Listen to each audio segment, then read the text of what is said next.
Hi, my name is Scott Moore, and today I want to discuss a little bit about one of my favorite mantras called the Gayatri mantra, and another one of my favorite things of music, I Love Supreme by John Coltrane.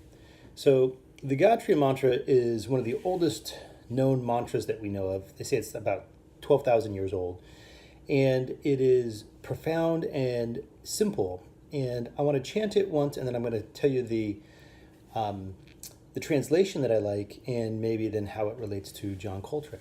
So the chant goes like this.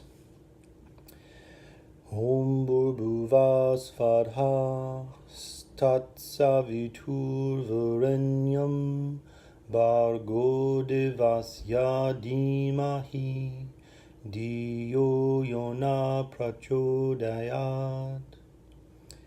And the translation that I like the best is, everything on the earth and in the sky and in between is arising from one effulgent source. And if my thoughts, words, and deeds reflected a complete understanding of this unity, then I would be the peace that I am seeking in this moment. And I like that, but it's also challenging. It's challenging because it says if I'm lacking something, if I'm freaked out about something, then the thing that I'm looking for, if I were to truly understand that everything comes from the same source, I would realize that I am already that thing. I'm already the peace that I'm looking for that I felt was otherwise outside of me, right? And so that's something that we can maybe intellectually understand on one level, but might take a lifetime to discover. And I had an experience once where I had kind of a taste of what that was like, a taste of how that could be true. So several years ago, I was running along this beautiful path in Hawaii, and had only been in Hawaii a day or two, so I was on a different time zone, and I was up and at 'em, really early when everybody else was still sleeping. And so this is the pre-dawn hours, and the humidity was perfect, and the temperature was perfect, and it just smells amazing in Hawaii. And I'm on this great run, and my body's engaged, and everything just felt really incredible.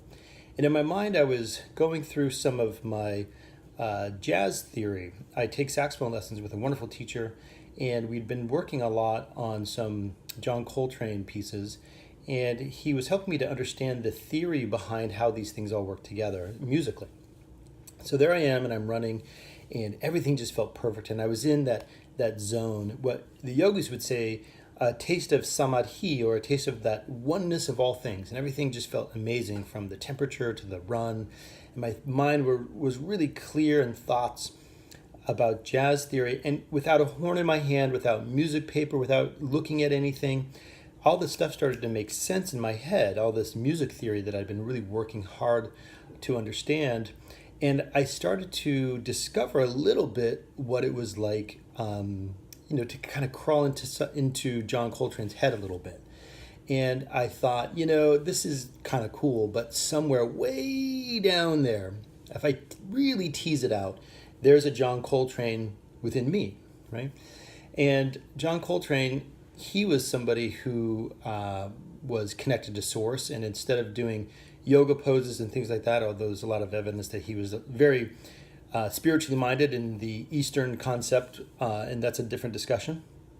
But he was really connected to Source, and he had sort of a come to Jesus moment after battling some really intense health things and addiction and all this. He went up into his attic and meditated for 3 days. And by meditated, I mean he was playing his horn nonstop for 3 days. And when he came down, I imagine it was sort of like Moses coming down from the mountain or something like that. He said to his wife at the time, Alice, I've got it. I've got this thing. And what he came up with was the concept for what is arguably one of the most spiritual pieces of jazz music that exists, a piece called A Love Supreme. And what John Coltrane called A Love Supreme was, I think, a moniker for the whole notion of the deity or God, or maybe put a finer point on it. His idea of a love supreme was much more about what I'm talking about with that effulgent source that is in the Gayatri mantra.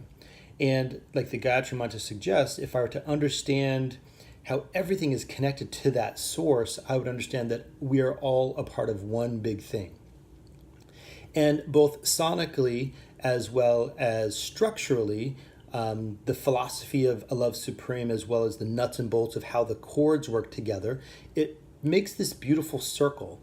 And there's this chanting over and over again of A Love Supreme, A Love Supreme. And the message is pretty clear that everything is inscribed into one big whole.